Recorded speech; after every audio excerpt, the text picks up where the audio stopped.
ಇನ್ನೊಂದು ಕಡೆ ವಿಪಕ್ಷ ನಾಯಕರು ಯಾರಾಗ್ತಾರೆ? 10 ವರ್ಷಗಳ ನಂತರ ಕಾಂಗ್ರೆಸ್ ಈಗ ದೇಶದಲ್ಲಿ ಅಧಿಕೃತ ವಿರೋಧ ಪಕ್ಷ. 2014ರಲ್ಲಿ ಕಾಂಗ್ರೆಸ್ 44 ಸ್ಥಾನಗಳನ್ನು ಗೆಲ್ತು, ಅಧಿಕೃತ ವಿರೋಧ ಪಕ್ಷ ಆಗಲಿಲ್ಲ. 2019ರಲ್ಲಿ ಕಾಂಗ್ರೆಸ್ ಗೆದ್ದಿದ್ದು 52 ಸ್ಥಾನ, ಅಧಿಕೃತ ವಿರೋಧ ಪಕ್ಷ ಆಗಲಿಲ್ಲ.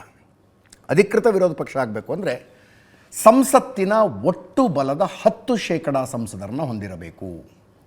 543 ಸಂಸದರಿದ್ದಾರೆ. ಈಗ 55 ಸಂಸದರು ಗೆದ್ದಿದ್ದರೆ ಆ ಪಕ್ಷ ಅಧಿಕೃತ ವಿರೋಧ ಪಕ್ಷ ಆಗುತ್ತೆ. 2014-19 2 ಸಲ 55 ಗೆಲ್ಲಿಲ್ಲ, ಈ ಸಲ 99 ಗೆದ್ದಿದೆ ಕಾಂಗ್ರೆಸ್, ಅಧಿಕೃತ ವಿರೋಧ ಪಕ್ಷ. ಈಗ ವಿರೋಧ ಪಕ್ಷದ ನಾಯಕ ಆಗಬೇಕು. ಯಾರು? ಸಹಜ ರಾಹುಲ್ ಗಾಂಧಿ ಅವರ ಹೆಸರು ಬರುತ್ತೆ. 2014 ಅಧಿಕೃತ ವಿರೋಧ ಪಕ್ಷ ಆಗಲಿಲ್ಲ, ಬಟ್ ಮಲ್ಲಿಕಾರ್ಜುನ ಖರ್ಗೆ ಅವರ ನೇತೃತ್ವದಲ್ಲಿ ವಿರೋಧ ಪಕ್ಷ ಕೆಲಸ ಮಾಡಿತು, ಚೆನ್ನಾಗಿ ಕೆಲಸ ಮಾಡಿತು, ನೋ ಡೌಟ್.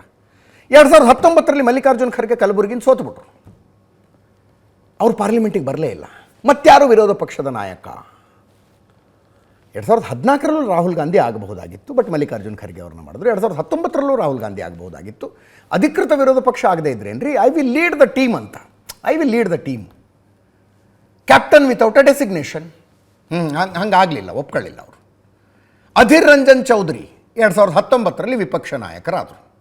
ಪಶ್ಚಿಮ ಬಂಗಾಳದ ಬೆಹರಾಂಪುರ ಕ್ಷೇತ್ರದಿಂದ ಗೆದ್ದಿದ್ರು ಅವರು. ಈ ಸಲ ಅಧೀರ್ ರಂಜನ್ ಚೌಧರಿಯಲ್ಲಿ ಸೋತುಬಿಟ್ರು. ಯೂಸುಫ್ ಪಠಾಣ್, ಕ್ರಿಕೆಟಿಗ ಯೂಸುಫ್ ಪಠಾಣ್ರನ್ನು ಗುಜರಾತ್ನಿಂದ ಕರ್ಕೊಂಡು ಹೋಗಿ ಮಮತಾ ಬ್ಯಾನರ್ಜಿ ಅಧೀರ್ ರಂಜನ್ ಚೌಧರಿ ವಿರುದ್ಧ ನಿಲ್ಲಿಸಿ ಗೆಲ್ಲಿಸ್ಕೊಂಡ್ರು. ಒಂದು ಮುಸ್ಲಿಂ ಮೆಜಾರಿಟಿ ಕ್ಷೇತ್ರ ಅದು. ಪಶ್ಚಿಮ ಬಂಗಾಳದಲ್ಲಿ ಕಾಂಗ್ರೆಸ್ TMC ಮೈತ್ರಿ ಆಗದೇ ಇರುವುದಕ್ಕೆ ಅಧೀರ್ ರಂಜನ್ ಚೌಧರಿ ಅವರ ಕಡು ವಿರೋಧವೂ ಒಂದು ಕಾರಣ. ಆಗ ಒಂದು ಊರಾಗಿ ಬರೋದಿಲ್ಲ ಮಮತಾ ಬ್ಯಾನರ್ಜಿಗೂ ಅಧೀರ್ ರಂಜನ್ ಚೌಧರಿಗೂ. ಎಲ್ಲಿ ತನಕ ಮಾತಾಡಿದ್ರು ಅವರು. ಅಧೀರ್ ರಂಜನ್ ಚೌಧರಿ ಓಪನ್ ಆಗಿ ಹೇಳಿದ್ರು, ಕಾಂಗ್ರೆಸ್ಸಿಗೆ ಓಟ್ ಹಾಕಿ ಅಂತ ಮನವಿ ಮಾಡಿಕೊಳ್ತೀನಿ, ನಿಮಗೆ ಮನಸ್ಸೇ ಇಲ್ಲ ಅಂದರೆ BJPಗೆ ಹಾಕಿ ಓಟು, TMCಗೆ ಮಾತ್ರ ಹಾಕಬೇಡಿ ಅಂತ ಅಧೀರ್ ರಂಜನ್ ಚೌಧರಿ ಹೇಳಿದ್ರು. ಅದಕ್ಕೆ ಮಮತಾ ಬ್ಯಾನರ್ಜಿ, ದೇಶದಾದ್ಯಂತ ಕಾಂಗ್ರೆಸ್ ಈ ಸಲ 40 ಕ್ಷೇತ್ರನಾರು ಗೆದ್ದು ತೋರಿಸಲಿ ನೋಡೋಣ, ಧೈರ್ಯ ಇದ್ದರೆ ಮೋದಿ ವಿರುದ್ಧ ಪ್ರಿಯಾಂಕಾ ಗಾಂಧಿ ಅವ್ರನ್ನ ಕ್ಯಾಂಡಿಡೇಟ್ ಮಾಡಿ ಎಂದರು ಮಮತಾ ಬ್ಯಾನರ್ಜಿ. ಆ ಮಟ್ಟಿಗಿನ ವಿರೋಧ, ಬಡದಾಟ ಅದು. ಅಷ್ಟೆಲ್ಲ ಆಯಿತು. ಈಗ 233 ನಂಬರ್ಸ್ ತೋರಿಸ್ತೀವಲ್ಲ ನಾವು, INDIA, ಅದರಲ್ಲಿ TMCಯ 30 ಸಂಸದರಿದ್ದಾರೆ. ಅವ್ರನ್ನ ಸೇರಿಸಿ ಯೋಚನೆ ಮಾಡ್ಕೊಳ್ಳಿ ನೀವು. ಅದಿರಲಿ. ಈಗ ಈ ಸಲ ರಾಹುಲ್ ಗಾಂಧಿ ವಿಪಕ್ಷ ನಾಯಕರಾಗ್ತಾರೆ. ಒಂದು ಗೋಲ್ಡನ್ ಅಪಾರ್ಚುನಿಟಿ ಅಪ್ಪ.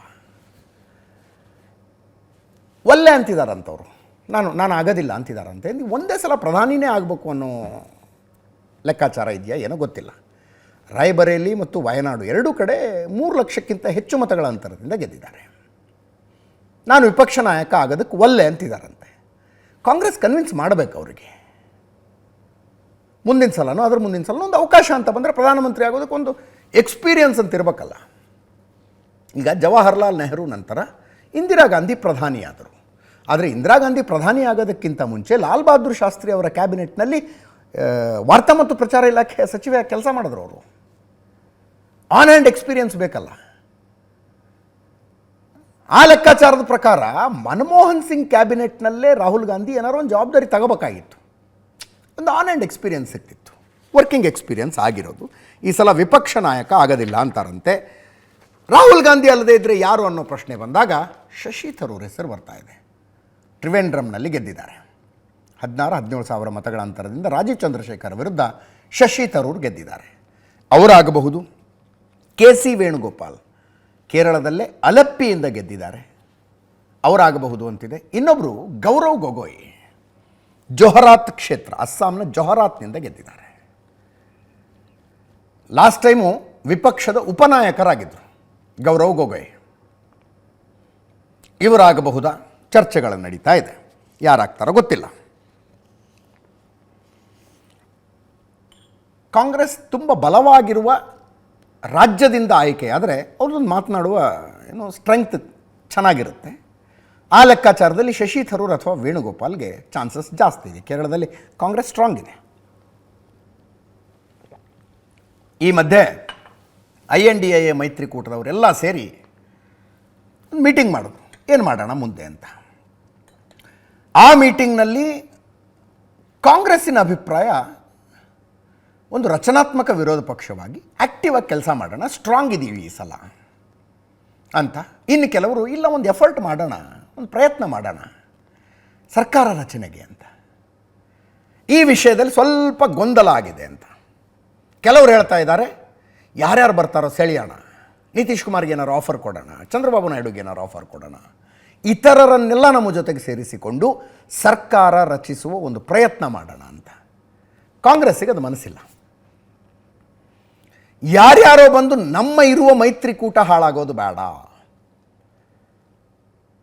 ವಿಪಕ್ಷವಾಗಿ ಕೆಲಸ ಮಾಡೋದಕ್ಕೆ ಸಾಕಷ್ಟು ಅವಕಾಶಗಳಿದ್ದಾವೆ, ವಿಪಕ್ಷವಾಗಿ ಕೆಲಸ ಮಾಡೋಣ ಅಂತ ಈ ಎರಡು ರೀತಿಯ ಅಭಿಪ್ರಾಯಗಳು ಬರ್ತಾ ಇದ್ದಾವಂತೆ.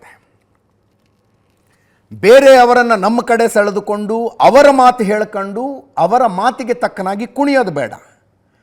ಕೇಂದ್ರದಲ್ಲಿ ಸರ್ಕಾರ ರಚಿಸೋದಷ್ಟು ಈಸಿ ಅಲ್ಲ, ತುಂಬ ಸವಾಲುಗಳಿದ್ದಾವೆ. ಬಲಿಷ್ಠ ವಿಪಕ್ಷವಾಗಿ ಕೆಲಸ ಮಾಡೋದಕ್ಕೆ INDAಗೆ ಅವಕಾಶ ಇದೆ, ಅದರ ಪ್ರಯತ್ನ ಮಾಡೋಣ. ಮೋದಿ ಮತ್ತು BJPಯ ವಿರುದ್ಧ ಗಟ್ಟಿ ಧ್ವನಿಯಾಗಿ ಕೆಲಸ ಮಾಡೋಣ ಅಂತ ಅಖಿಲೇಶ್ ಯಾದವ್ ಸೇರಿದಂತೆ ಅನೇಕರ ವಾದ. ಇಲ್ಲ, ಒಂದು ಪ್ರಯತ್ನ ಮಾಡಿ, ಹೆಂಗಾರು ಮಾಡಿ ಸರ್ಕಾರ ರಚಿಸುವ ಒಂದು ಪ್ರಯತ್ನನೇ ಮಾಡೋಣ ಅಂತ ಉದ್ಧವ್ ಠಾಕ್ರೆ ವಾದ ಮಾಡ್ತಾ ಇದ್ದಾರಂತೆ. ಉದ್ಧವ್ ಠಾಕ್ರೆ ಅವರ ವಾದ ಒಂದು ಎಫರ್ಟ್ ಹಾಕಿ ಸರ್ಕಾರ ಮಾಡೋಣ ಅಂತ.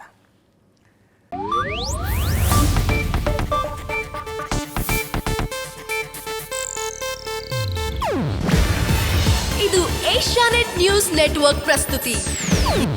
ನೀವು ನೋಡ್ತಿದ್ದೀರಾ ಏಷ್ಯಾನೆಟ್ ಸುವರ್ಣ ನ್ಯೂಸ್.